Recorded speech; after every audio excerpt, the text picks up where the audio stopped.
إن الحمد لله رب العالمين هو الذي جعلنا مسلمين والصلاة والسلام على رسول الله الكريم وعلى آله وصحبه أجمعين أشهد أن لا إله إلا الله وأشهد أن محمدا عبده ورسوله. السلام عليكم.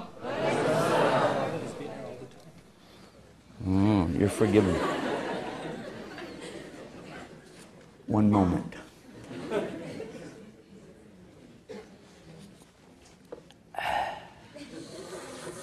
Coffee. Alhamdulillah.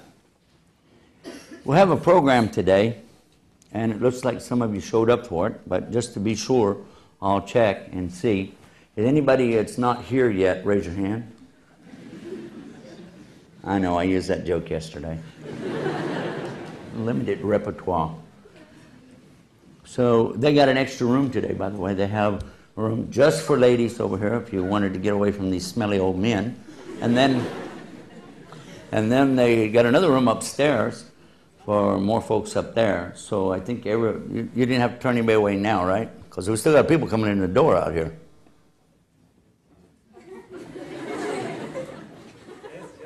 They're okay? I'm surprised so many people are turning out for this. I got excited. I want to come and see what's going on too.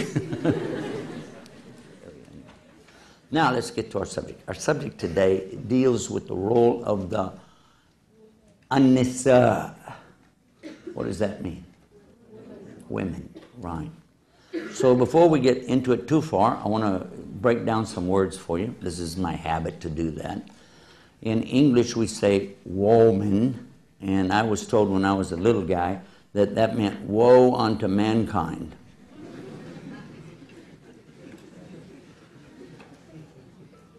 And you see, I didn't laugh. My sisters trained me well, and I don't laugh at those kind of jokes.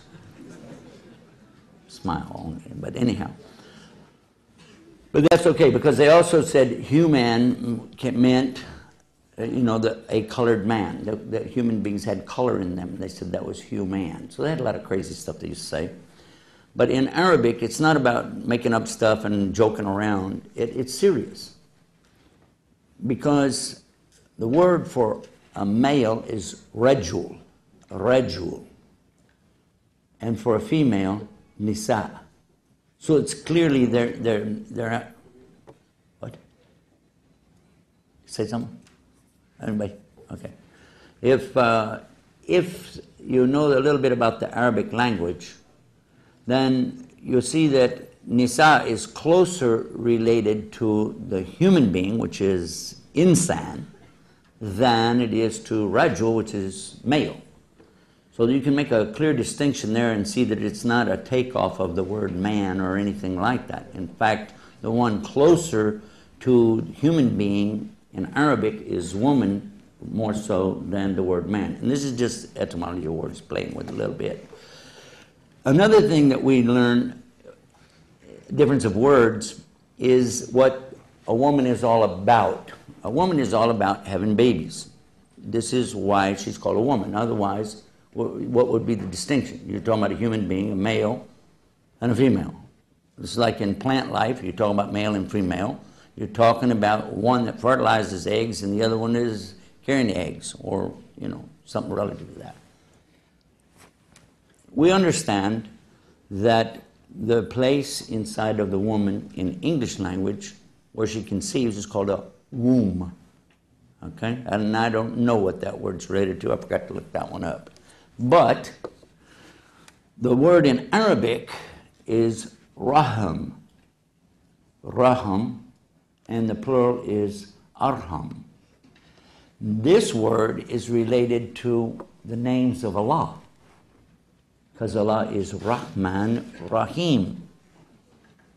It means in English more or less the merciful, the beneficent, the all-merciful. There's a number of words that we try to bring into play. Graciousness, things like this. A very nice word. And it's not just a clinical term, but it's something that's been used even before Islam came to represent this. It's very nice because a human being starts out inside of a place of mercy, conceived in a place of mercy, and develops in this place of mercy. Some of the embryologists, scientists that have studied some things about Islam, learned the Arabic language, tried to read from the Quran to get a better understanding about these subjects, they were amazed at this, and some of them even offered that we should use words, especially for Muslims who are studying the subject, just use the words from Arabic. Why make up new words for something that was named 1,400 years ago and very appropriately named at the same time? So I'll give you a little bit of insight of something about women from the words. Now let's talk about the condition of women in the days prior to the advent of Islam. As most of you have heard of something called Jahiliyyah. How many know what I'm talking about, Jahiliyyah? Okay, but about half of you don't, though. So I better talk about that. Jahiliyyah, this is called the days of ignorance. Before Islam came, everybody was in that, in the Arabian Peninsula. Nobody was claiming anything about Islam or Quran or anything because it wasn't there yet. So they would be ignorant, certainly, of that and the teachings that go with it. Human beings in general were in ignorance, Jahiliyyah, and they were, at the best, low class, okay? And at the worst, you don't want to know. Alcoholism was prevalent everywhere. There was, it's so common that if anybody drank alcohol, it would be like, so what? Like drinking water. Fighting with each other was very, very common. Beating people up, killing people was common. Feuds between tribes and families was very common. Lying was not as prevalent maybe as it is in some places today, but they did have lying going on. But it was really bad with stealing. Stealing was a horrible thing in those days. But the treatment of women specifically, you cannot believe it. When we hear about it, we can't believe people would do this to anybody. But they treated the women as though they were less than the animals that they drove to pasture. The women, not only did they beat them and abuse them, they killed them. When a little girl was born to a family, it was considered such a disgrace that they would take the girl, little baby girl to the desert and bury her alive. And considered it something macho to do that, because it was considered a weakness to have women. If you had males, good. Women, bad. That was the attitude they had. It doesn't really make sense. If you even think about it just for 1 second with logic, you can see that, are you stupid? Where did you come from? You came from a woman. And there wouldn't be any more children if you don't have women. How can you do this? But many of them did. Not all of them, of course, but many of them did that. And as regards the relationship of a man and a woman, although they might have called it zawaj or marriage, it really wasn't like any kind of marriage that we know about, because there was no limit on how many they could have. As many as you want, because they were treated more like sheep or cattle. If you got a lot of them, macho guy, rich. And they could buy them, sell them, trade them, give them as gifts to each other. In other words, the condition of the women was really unbelievable, horrible at that time in the Arabian Peninsula. It was not that way all over the world, of course. However, I was reading, I like to read a lot, and I was reading in the Encyclopedia of Events of the Catholic Church, and it turns out during that same century, that's called the 7th century, the 600s is the 7th century, and it says that at that same time they were holding or convening a conference, a council, to decide whether or not women even had a soul. And this was taken from some of the verses they had in their book of Genesis, dealing with blaming Eve for everything that went wrong.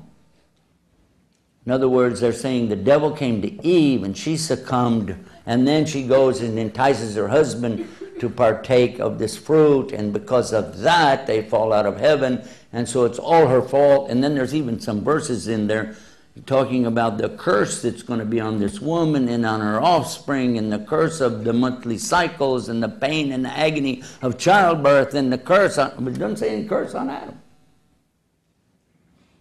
It's all on her, blaming her. For those of you that know that Islam, Judaism, and Christianity have quite a bit in common, I will share with you this is not one of the things that we share in common. We were talking about the condition of the women prior to Islam coming. One of the things they didn't have was the right to speak up in public. If they did, they could be seriously abused. Another thing was there was no such thing as voting. This didn't happen like that.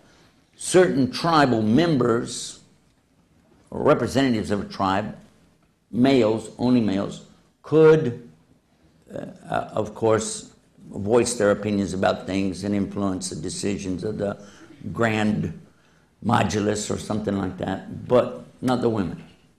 And it would be considered really, really bad for a woman just to walk out and say something. It would be like unbelievable. And the family that she belonged to would be disgraced because of that. Now, if you stop for a second and you said, well, wait a minute, I've been in Muslim countries. Have any of you been in Muslim countries, especially Arab countries? Arab countries? Have you seen something even similar to that today? Uh-huh. Does that mean it's from Islam? Okay, thank you. I think we understood that.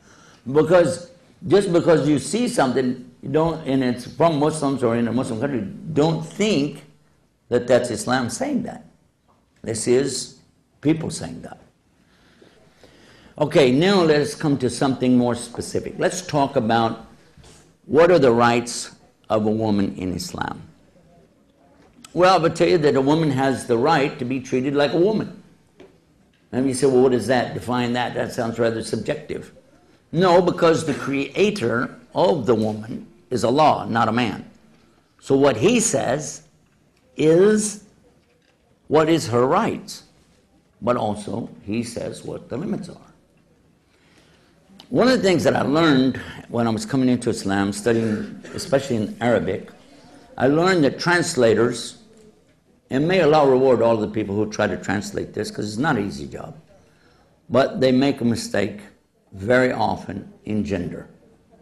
When men, and most of the translators of the Quran are men, and when they translate it, I caught something and I wondered if anybody was ever going to do about it. And then I found a translation that fixed that problem, and I was really excited about it. The ones who did a really good job on it, it's called Sahih International. They're located in Saudi Arabia. I was pretty impressed. I said, Saudi Arabia, come out with something here. It's really, this is good, Sahih International. Wow, yeah. Because I've been in Saudi Arabia quite a few times, and I didn't think that they would come up with something so well balanced. Let me leave it at that. I need to go back, so I'm going to recount what I said again. But anyhow, when I explain it to you, you'll understand. There's a verse, two verses related to each other, but the bigger of the two is in verse 35, chapter 33 of the Quran, Al-Hasab. And here it's going to set up something for the next verse. And it says about the Muslim man and woman, the believing man and woman, the fasting man and woman, the patient man and woman. How many of you heard about this one? You know which one I'm talking about?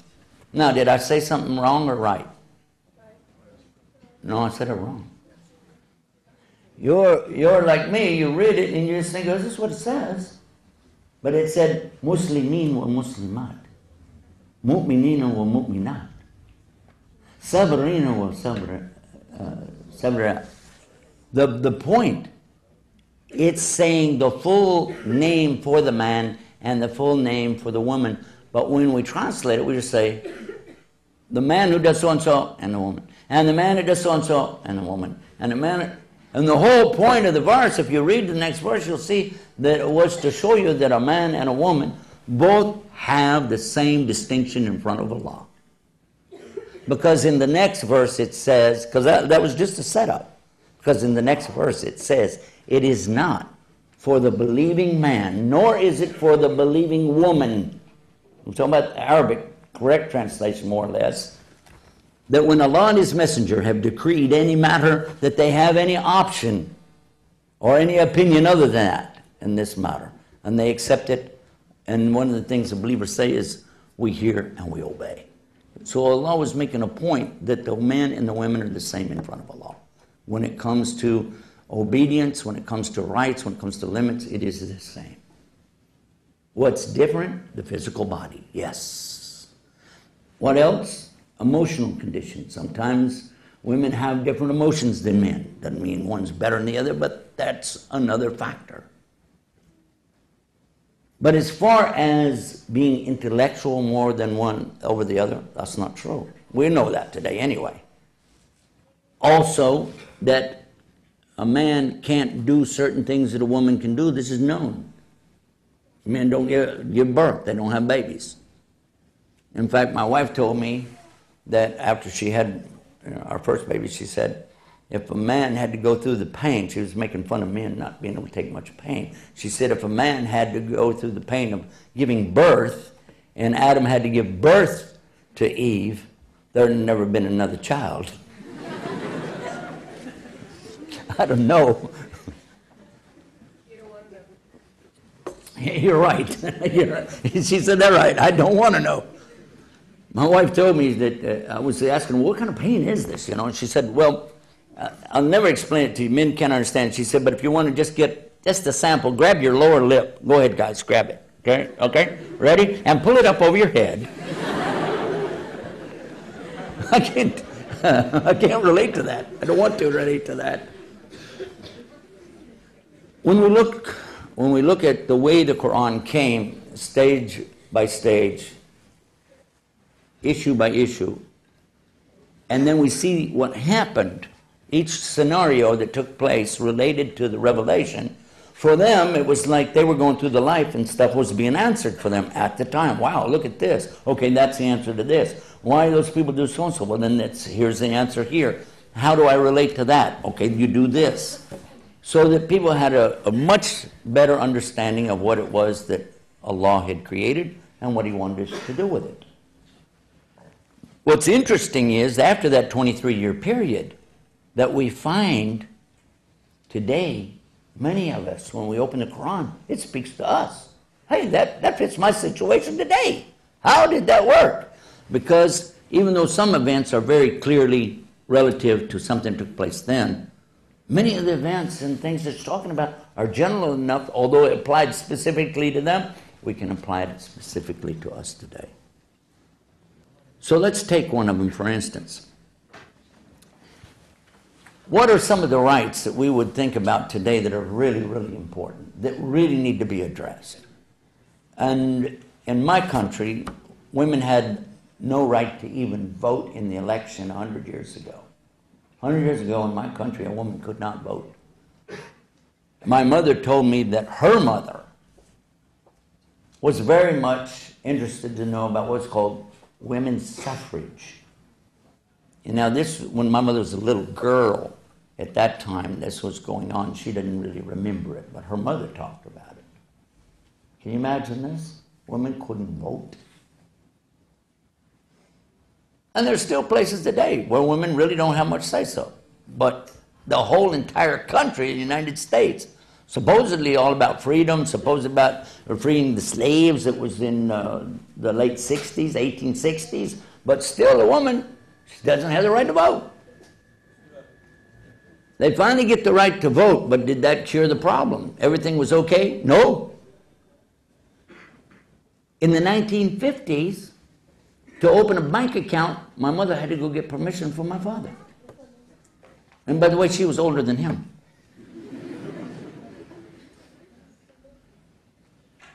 And when she wanted to buy or sell a piece of real estate, not only he had to sign it, he had to sign on the top line. And if he wanted to sell any of her real estate, he didn't have to take her permission. She'd have to really fight in court to try to get anything out of the sale of something if a man wanted to do that.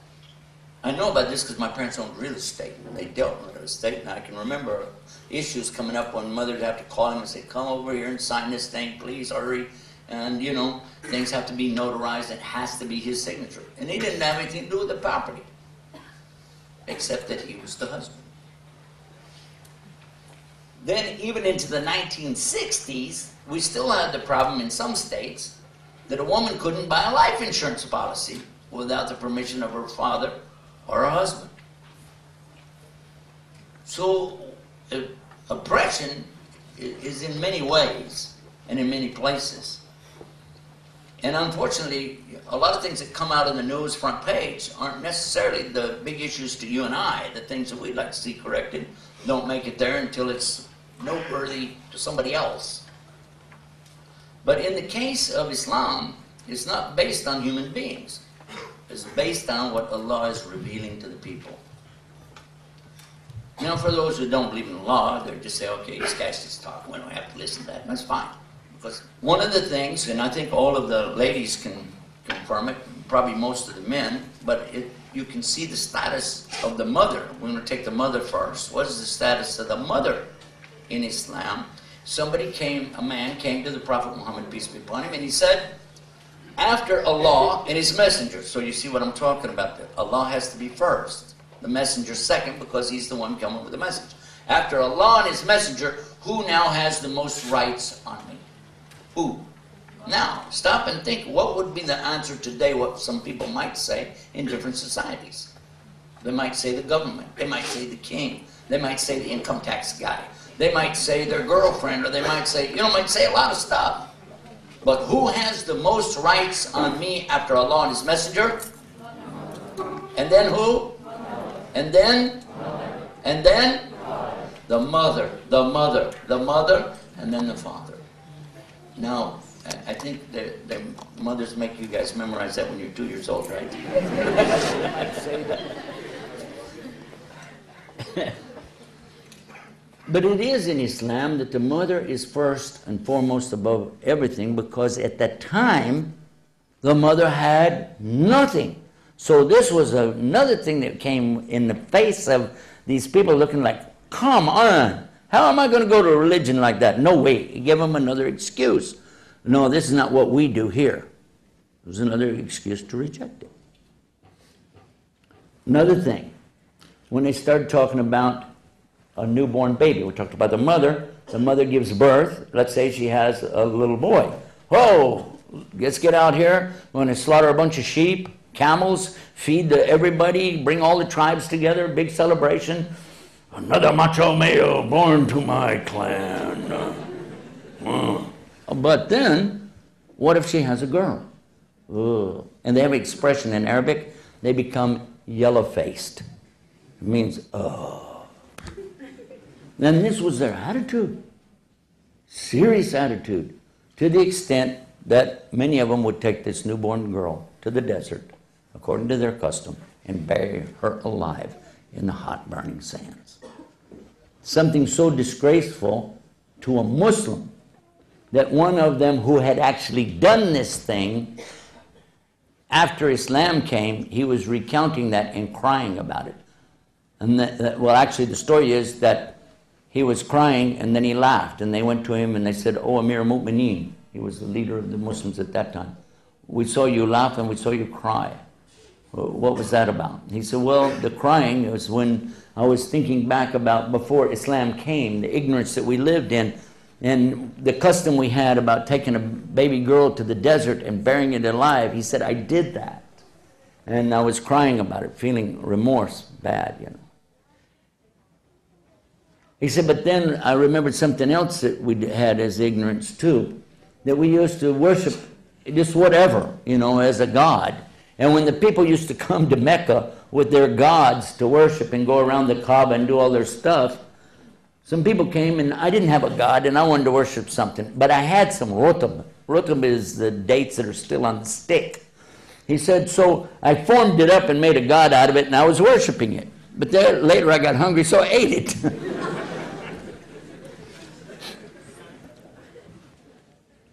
The Quran clearly says about this that it is not only forbidden, but it tells you what's going to happen to anybody that takes the life of their children, especially a little baby girl. On the day of judgment, she will ask, "For what sin was I killed?" So the one who did such a thing as this, he is really in deep trouble. Because also in the Quran we find a general statement that came to Bani Israel before us. The children of Israel were given the same kind of command, but it was general. This is specific. The general command on this is in chapter 5, I think it's in verse 32. It says, more or less the English meaning of it is, whoever takes an innocent life, it's as though they killed all of humanity.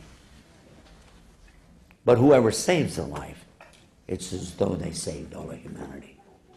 So this is something really big. This is something really, really profound to notice now, that not only you can't do this, but you will be charged as though you killed all of humanity on the day of judgment. This is really serious.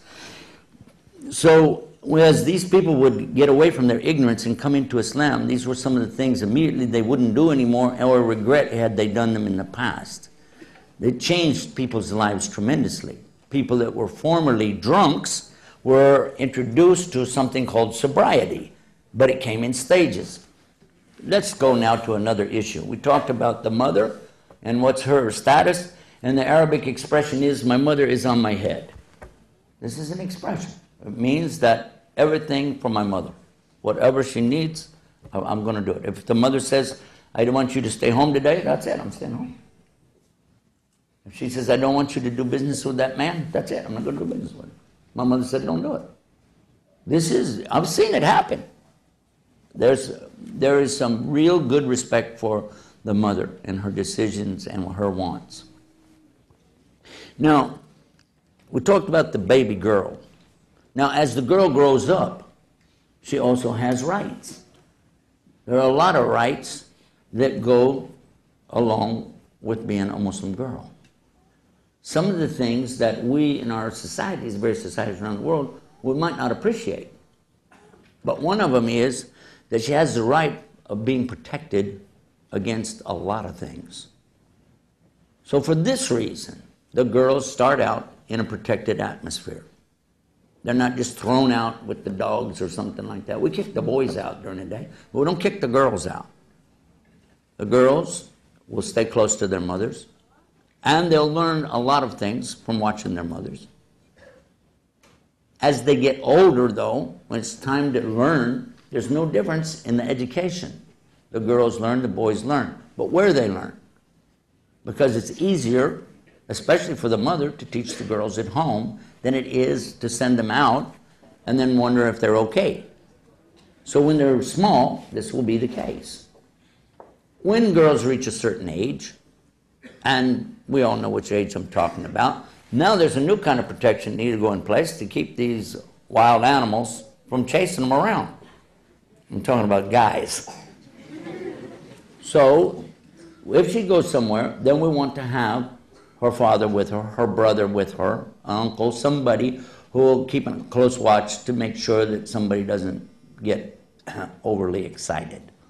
So there is that protection. The other thing is the dress code. Let's talk about the clothes.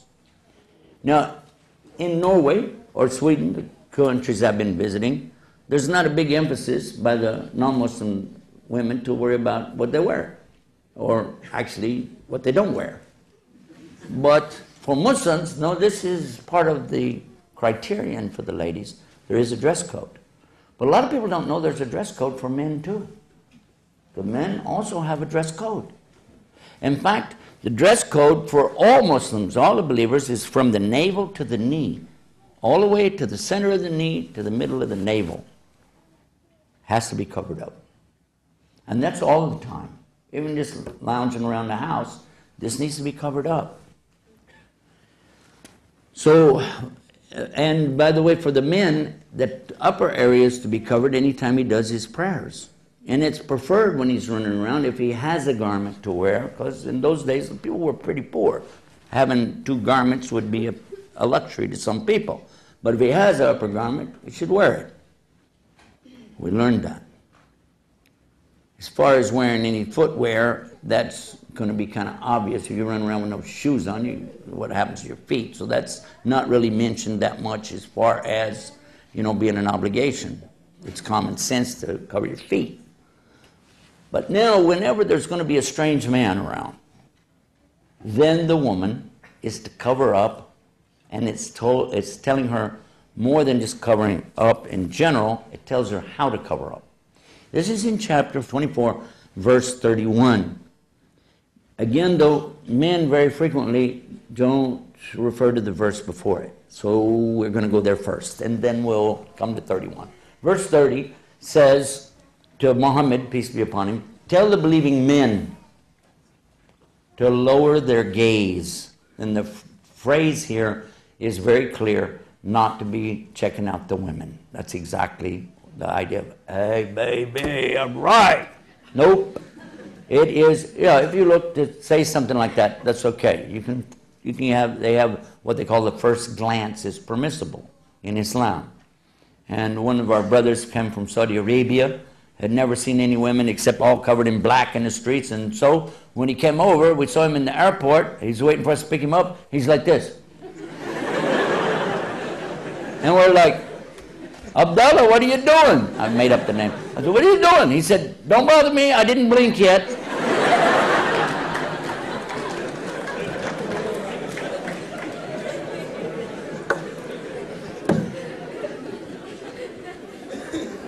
That's not true. I made that up. But we do seem, some of our brothers that seem to forget that the ladies, they're a treasure. The women are a treasure to Allah and to the believers. And they're to be regarded as such. And not to be insulted, not to be put down, not to be treated in a bad way. We have a responsibility to remember that. And you think that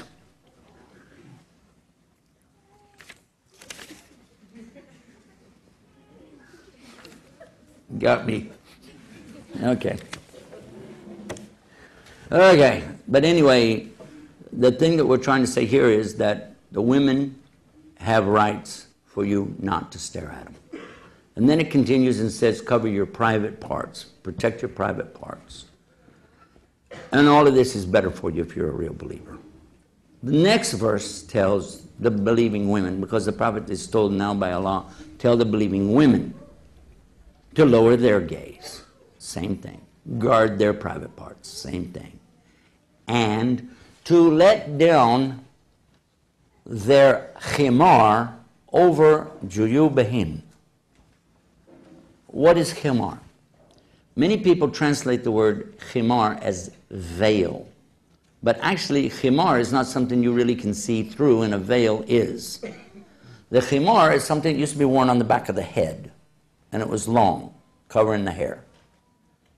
So here it's being said to, in this case now, let it down over the front too, because juyubahin is from like J, pocket. It means the crease between the breasts. Cover up. That's how the motion of bringing it down over the front is how a lot of people thought that it should be that the face also was covered. Now, after that though, one of the imams, which was Imam Ahmad ibn Hanbal, was asked about this, how should it be? He took his covering and pulled it around him, but he could still see out of it.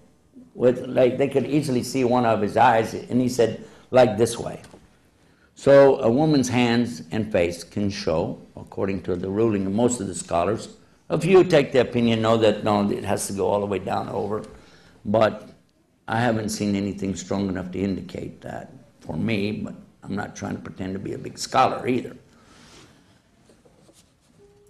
The other thing that comes about the rest of the clothing for the woman, this talks only about the top part, by the way. But what about the rest of it is mentioned in another verse in chapter 33, verse 59. And here it tells the believing woman that, actually it's telling Prophet Muhammad. It says, Ya ayyuhan nabi, O my prophet, Kul azwajika, tell your wives, wa banatika, your daughters, and the believing women, that whenever they go out, to draw their garment all around them. So this is where we get the idea of the burqa, or in some cases the jalabiya, or whatever that they use. But the idea there is when she goes out, that she doesn't define the shape of the body. Because then Allah continues that if something is seen, or it's not her fault, then Allah is forgiving, merciful. But she's just basically trying to cover it up when she goes out. So this is the clothing. Now, a couple more issues. They're telling me we're out of time, basically. A couple of issues that are really, really important. One of them is about marriage, and another one is about divorce. And I really would feel remiss in my duties if I skip over those two things. So I'm going to have to give it to you really fast. You ready?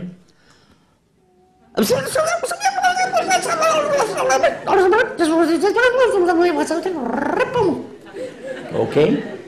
Now, when you get home, slow that down and you'll get the whole story. And I am going to refer to it, inshallah. The first part is about marriage. We're going to look to a chapter. There's a chapter in the Quran called An-Nisa, that is the women.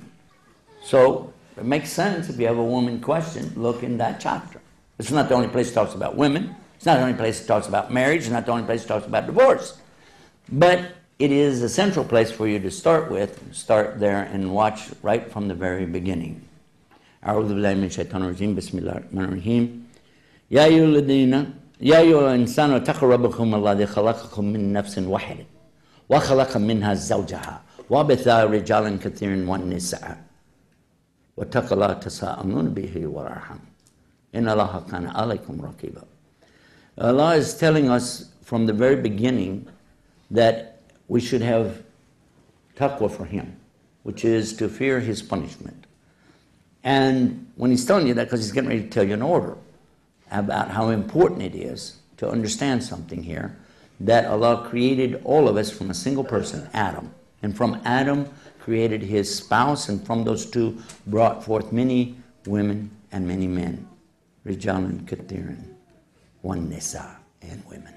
And then He says to us that we should be very careful about, because we say, and He says, have fear of Allah, because you demand your mutual rights by Him, but how about giving your rights to other people? How about that? You want your rights. By God, I want my rights. So people say that in English all the time. But you're swearing by God for your rights, but what about giving other people their rights? And this leads us into the chapter on women. Because in the second verse, and this is sad, because I've seen so many people, even some of the Muslim scholars, forget to quote this verse, and then it gives a whole different opinion of what the third verse is. The second verse is telling us, again, continuing, you should have fear of God when you're dealing with people. About who? Yatim, the orphans. Especially orphaned girls, because, again, at the time of revelation of Quran, the people were horrible in the way they treated orphans, especially girls. If a man died and he left behind a girl, then all of the property, they would say, belongs to the man who marries the girl. She doesn't get it, but whoever her husband is. But in the case, what if she's 2 years old? They would say, I married this girl. That's my wife. It wasn't about sex, it was about money and power. Okay? That's my wife. Anybody big enough, come on, try me. So he gets the wealth. They did that.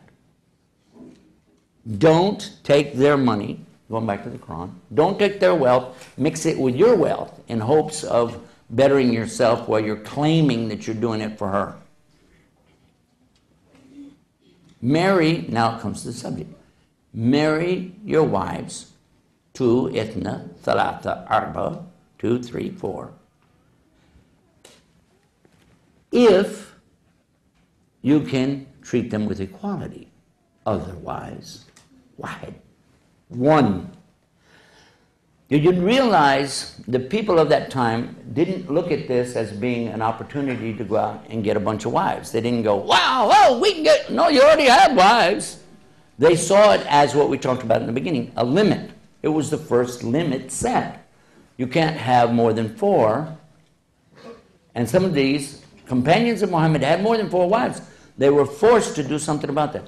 They had to find another place for them. They had to help them either get married, whatever, but they couldn't have 4 wives unless they could treat them equally. Then how do you treat 4 women equally? Who here can imagine such a thing? And then it says only 1. These limits were strange to them. Very strange. What are you talking about? I have to treat them equally. Like what? If a woman married to you has a nice car and a nice home, nice clothes, now you say, well, I'd like to get another wife. Even at that time, it meant you had to get another home like that, another car like that, and set her up the same way, yes or no? Otherwise, you're abusing her rights. Well, I don't know how financially well off you are, but for me, of course, I'm lucky anyway. My wife told me when we got married that 1 woman from Texas is equal to 4 from anywhere else. You already have your limit.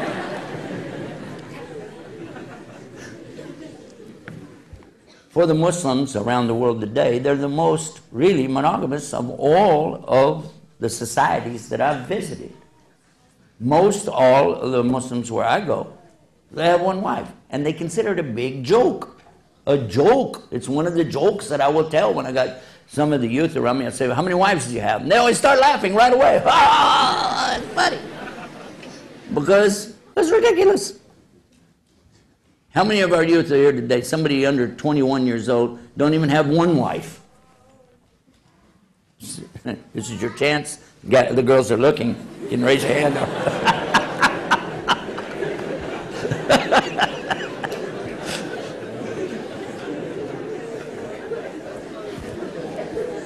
But anyway, so we can go into that in the question and answer portion of the program, I think more detail, but I wanted to touch on that so we could look at that, because you take that out of context, it has a different meaning. That was in the very beginning of Surah An-Nisa. Let's jump up a few verses, verse 19. O you who believe, you cannot inherit women against their will. So this stopped something else that they used to do, forced marriages. Now you say, well, wait a minute, I heard that Islam is all about forced marriages. We hear that all the time. You see it on the internet, see it in the newspaper, and other places where you keep your garbage. I couldn't resist that one. But it's true that some people do this, but it's in direct violation of that order. Women cannot be forced into anything according to Islam. If you do it, you will pay a great penalty with the law, a serious penalty with the law. And if you don't believe it, wait, and go look up this word in Arabic, istidraj. Go ask somebody that knows Arabic what that means. You'll find out. You don't want it. Don't ever take away anybody's rights, especially in a case like this. And that verse clarifies even more the first verse that I read to you, the one about the orphans. Moving forward, another verse, I have to skip over a lot because of the time.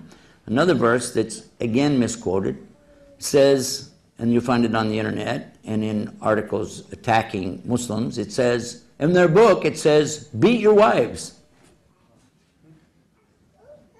You heard that? I don't know about you guys, where you come from, but in Texas, my wife has a big iron skillet that hangs on the wall. Her sister, this is a tradition in our family, her sister gave it to her when we got married. I said, that's an old iron skillet. You should have Teflon. You can cook on it a lot easier. She said, it ain't for cooking.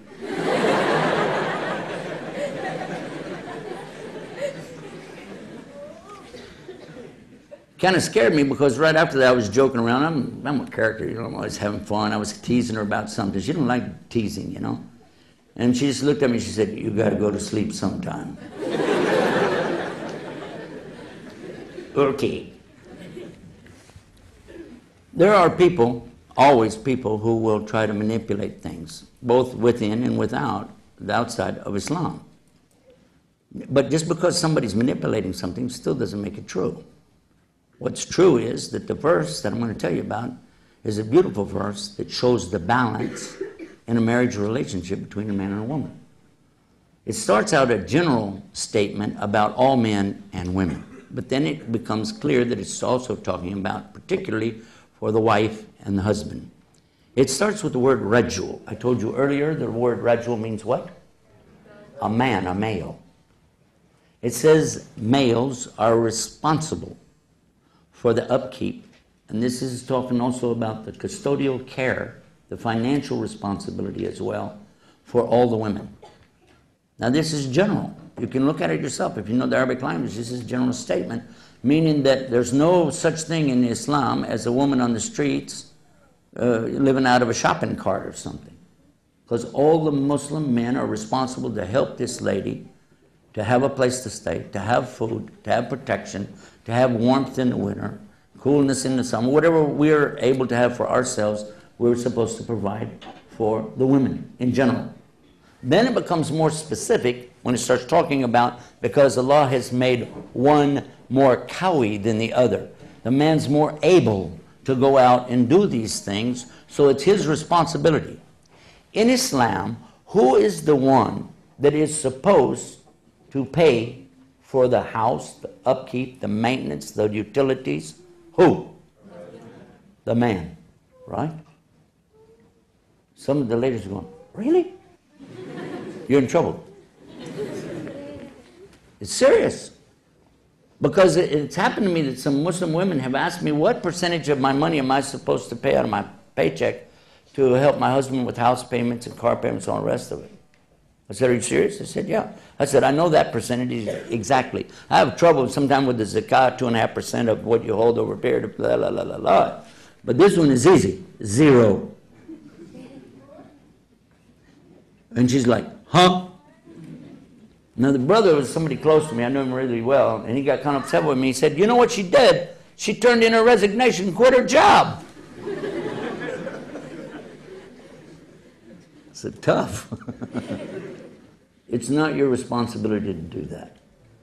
So this is why in Islam you do see a difference in the way women are treated when it comes to going out and having careers and professions and businesses and so on, because it shouldn't be that she has to go do that kind of thing. If she is inclined to stay home and have babies and take care of them, this is the natural thing. You make it easy for that. But if she wants to go out and do something, want to own a business, Islam absolutely does not forbid that. The Prophet Muhammad, peace be upon him, his big job that he had in life came from his wife who owned a trading company. Yes or no? Okay, duh. There's some other things too I really wanted to talk about, but there just isn't time. Prophet Muhammad, peace be upon him, never had a girlfriend. We mentioned that. His first wife that he married wasn't until he was 25 years old. And he was a virgin when he married her. But she had been married twice before, and both of her husbands had died.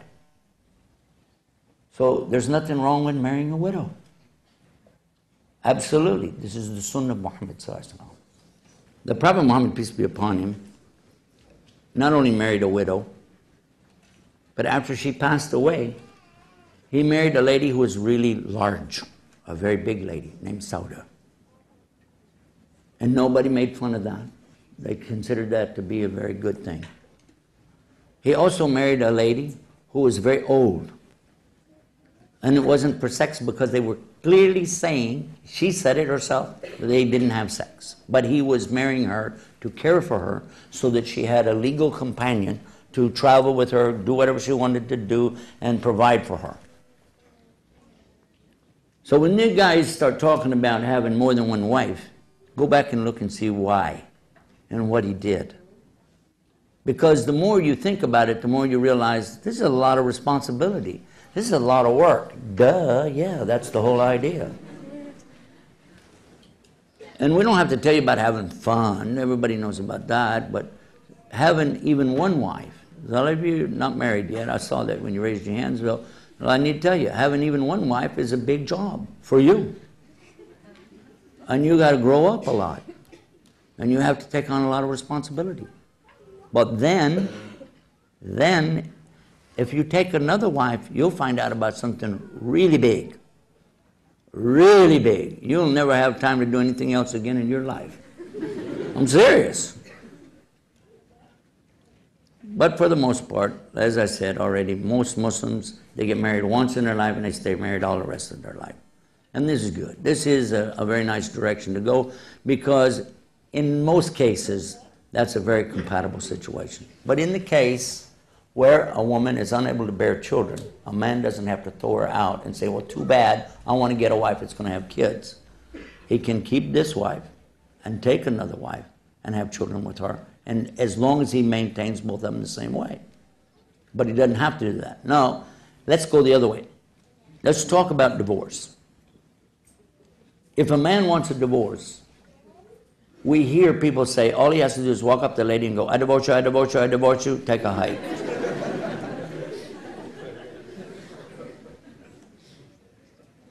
Steve Martin even made fun of Islam when he did one of his things about that. But that's okay. The fact is, the Prophet Muhammad, peace be upon him, said, they said, a man did that. And they said, so is he divorced from his wife? He said, yeah, he is, but he's sure not from us. He wants to be divorced, okay, but he's not from us, not that way. Because a woman needs to know what's going on. She needs to be told. They didn't used to do that. They used to walk up and smack them, beat them, even kill them. And there wasn't anybody to really stand up for them, except for their tribal mentality. If you kill somebody from our tribe, then we'll do something to you. But if you beat them up, well, that's different. So now the next part of the verse, it's saying that she is devoutly obedient. Some men said that means to me. But that's not true. In Islam, it's impossible. Allah is always first. Obedience here is first to Allah and to His book and to His messenger. Nobody's asking her to take on this guy as a god. And then the next thing it says, on the part of those whom you see, not suspect. That was a really bad thing one of the translators did when he said suspect. Because if you read another part of the Quran, you'll find that suspicion is forbidden in Islam. And it's clear you've observed that there is something called nushuz. Nushuzahunna. Now this nushuz means something, literally in Arabic, that is so out of place, it's bizarre. Something bizarre, something really bad, without describing it. But the implication is clear that it's leading towards something immoral, but something really bad. But it doesn't say what, so leave it at nushuza. In this case, admonish her. Why does it say that? Because their habit was just beat her up. Just beat her. But it says admonish her. But then to be sure that he understood it, that, okay, I'm mad at you, you got to stop doing that, now I'm going to punch you out. No, because the next thing after that it says, leave their beds, meaning not to have intercourse with her. What does that mean? Well, that's going to be at least 24 hours, isn't it? So he's got time to calm down. Calm down and get over it. So that he doesn't react to whatever it was she did in a violent way. And it worked. It toned down these guys tremendously because, okay, now I have to be careful. I can't just react. She did this, you know. And he tells her, I don't like that. That's not right. And she's going, like, what are you going to do about it? Okay. So now he doesn't have intimacy with her. Oh, God. He's serious. The guy is serious. Ah, okay. Then it said, وَضْرِبُهُمْ. Now, daraba is the verb that's used here. Some of the scholars have said that it means that you cannot hit them more than a toothpick. They even use the demonstration of a toothpick and hit themselves, saying no more than this. But daraba in general means hit. It even has this meaning of, we use in English, how does this hit you? How does this grab you? Alam tara kayfa daraba lahu mathla kalama tayyiba. Do you not see how Allah hit you with something methla like? Okay, so it carries a lot of meaning. Another meaning for it is to return back to the bed, because this kind of darba also means to have intercourse. But when people take this out of context, and men have done that, take it out of context and say, this is the verse that gives me the right to beat you, it's actually the verse that stopped people from beating them and made it clear that they had to go through these stages, calm down, don't get up, go crazy. And even in one of the scholars' thesis, he mentions that this is actually another form of admonishment, a stronger kind of admonishment. Because in the very next verse, and hardly anybody takes the time to read the next verse, it tells you to immediately go get somebody from her tribe and somebody from your tribe to act as mediators to bring you back together, to work it out. You both agree to it. Now, how, if you know tribal custom, what I've been trying to explain to you all afternoon, if you understand tribal custom, how do you hit this lady and then go tell her father, by the way, I beat up your daughter, and so you can see that couldn't have been the meaning. There is one that I've offered on our website that you can look at, because I kept looking for the word in English that could mean the same thing exactly if a man wanted to talk about this, because hitting with a toothstick, we don't have a word for that. Do you know any word for hitting with a toothstick? I don't know it. But we do have a word for what a doctor does when he examines your chest, upper respiratory specialist. When they check you, they put their hand on your chest and then they tap their hand like this. That's called percuss. And that's about as strong as any of the scholars have ever said. So if you want to look it up and see, we have it on the website. You can find it for yourself. The subject of divorce, I'm going to have to let it go for now, as well as some of the other topics that are related to the women in Islam. But I do encourage you to get the questions written up in one way or the other. We're going to try to take care of all of that. And you're welcome to stick around if you want to, and we're going to come back with some more of this, inshallah, God willing. I ask Allah forgive me for any mistakes, and I hope that we didn't confuse you, or maybe at least we amused you, right? Subhanakallahumma wa bihamdik, ashhadu an la ilaha illa anta, astaghfiruka wa atubu ilaik.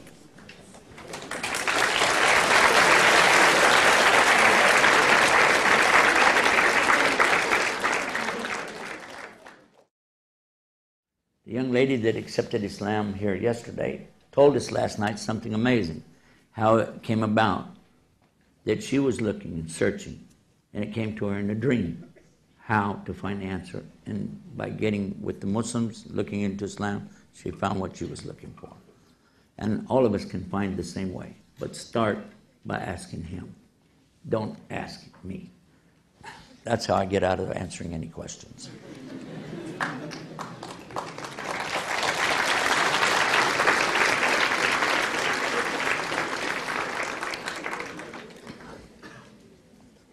Okay, I know you're not going to let me escape that easy, right?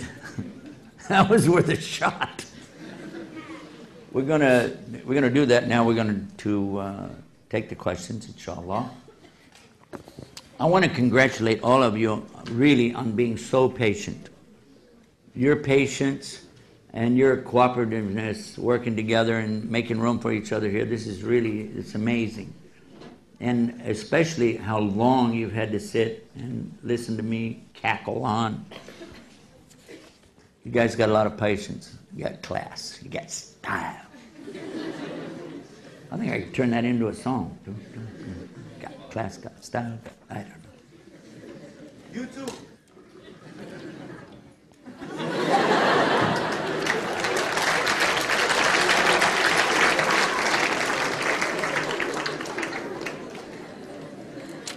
By the way, I heard they're replacing Jay Leno, and never mind. I'm not working, you know.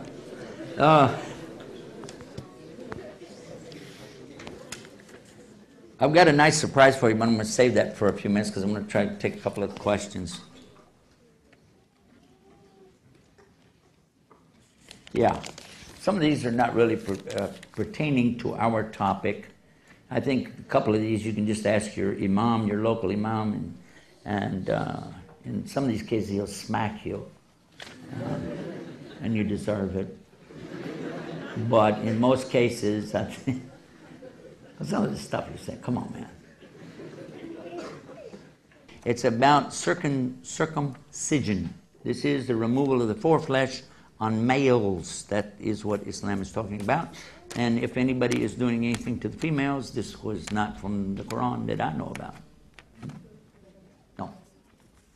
If women, some women do something like that of their choice and they think that's cool, I guess that's up to them, but it's never been anything mandated for women. So if you hear about this, I will tell you that it was a practice in Africa long before Islam came, and it's still a practice amongst some Muslim women who live there, but it's not coming from Islam. I think it's coming from their long history of doing that.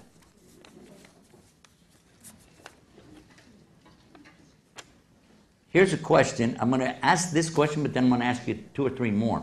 Why should Muslims wear hijab? Why should Muslim women wear the covering or hijab? Another question I'll put with that. Why should Muslims abstain from eating pork? Why should Muslims pray 5 times a day? Why should Muslims do Hajj? Why should Muslims fast Ramadan? Why should Muslims even say they're Muslim?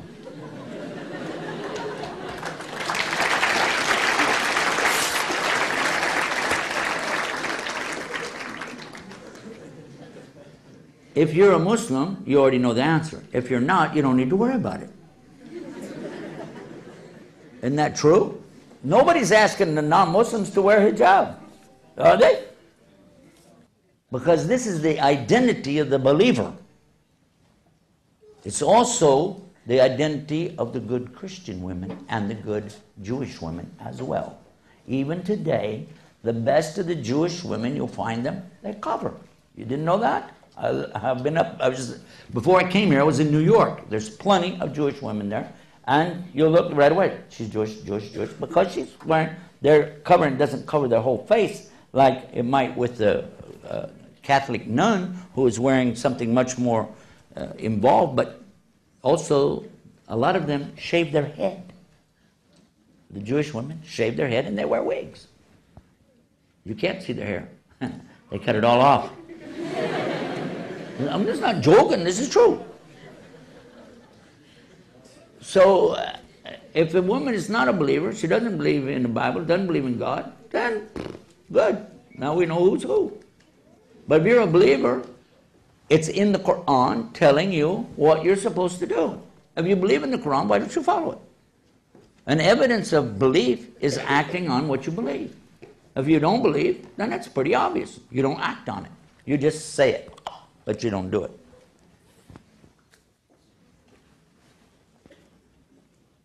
Okay. Here's one that's asking the question, why are men separated from women?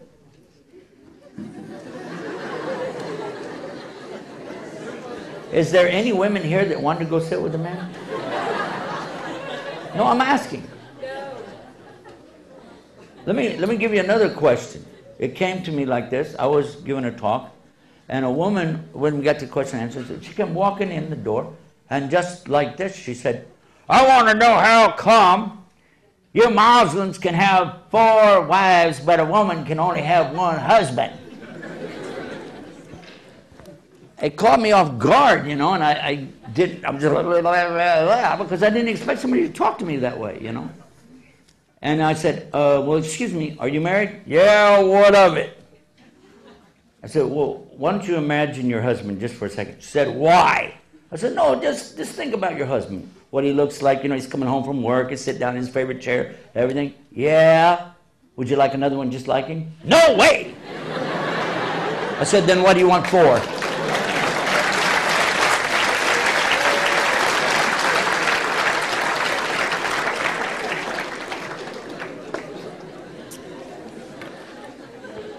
Of course, then I had to give the regular answer, but just, you know, it was pretty harsh. Another harsh one came in to me one time. Again, it's question and answers. A woman, it was in university, a woman came in the door, and an older woman, and she, by the way, she was dressed very conservatively. And she pointed at the Muslim sisters. She said, I want to know how come they're dressed like that. And I'm like, huh? Why are they dressed like that? And it shocked me. Again, I couldn't think. Because it wasn't about the answer, it's about people being that rude, you know. And I said, well, excuse me, but what's wrong with the way that they look? She said, "It's not logical." I said, "Your logic." She said, "Yes." I said, "Okay, then I'm going to ask you a question. Why are you dressed at all?" She got angry. She said, "What?" I said, "Why do you have any clothes on?" She said, "What?" I said, "Well, how were you born? What were you wearing when you came out of your mother? How were you dressed? Let me help you. You were naked, nude, in the buff, no clothes, right?" She's like, "Ah." I said, "Now I'm going to ask you again." And by the way, she was wearing her dress come all the way down like this and down to her ankles and all the way up to her. It was just like a Muslim dress in many ways. Really, it was. So I said, again, "Why are you dressed like that?" And now she's angry. She said, "Modesty." I said, "Now ask these ladies why they're dressed like that. You'll get the exact same answer. The only difference is going to be it'll be modesty according to the one who created them instead of modesty according to something they made up." And the ladies went crazy. They thought that was fabulous. And the lady left. She stormed out. And when she did, the brother next to me said, "That was my history teacher. I think I just failed."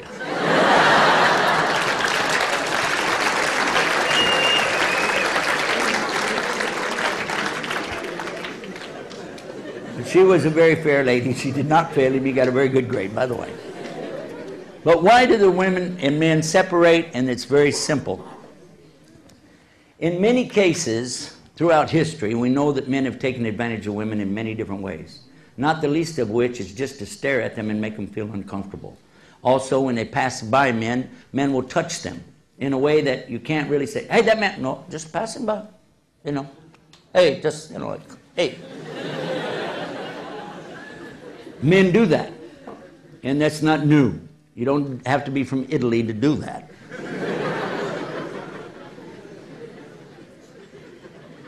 It is very forbidden in Islam, and especially I want to take you back to the time of the Prophet ﷺ.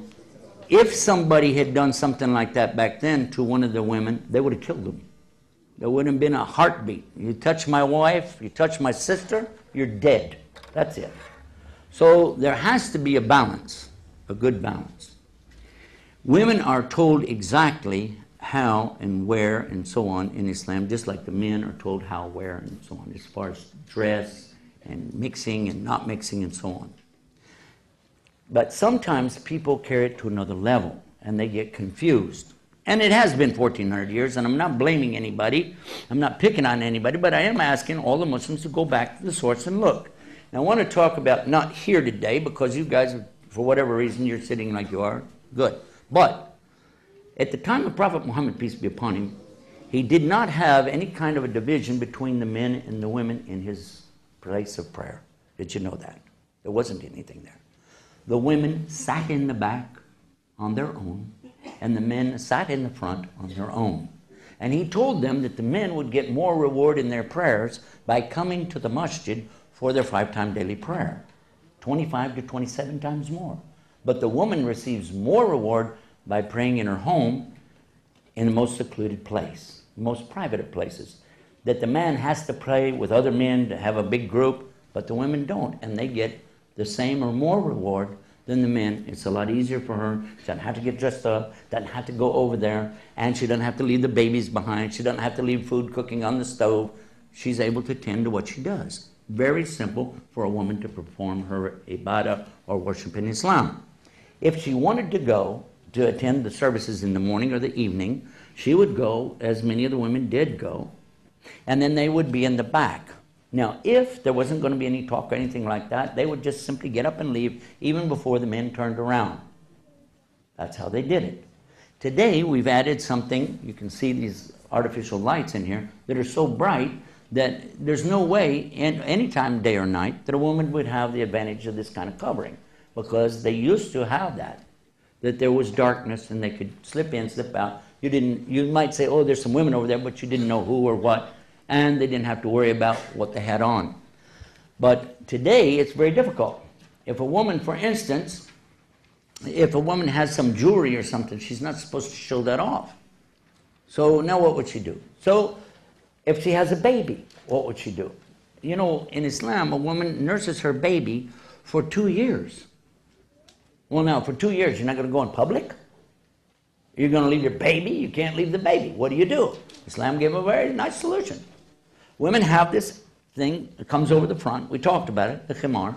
She can actually put the baby under it to nurse. And nobody can see. But that's kind of uncomfortable. And it's kind of hot.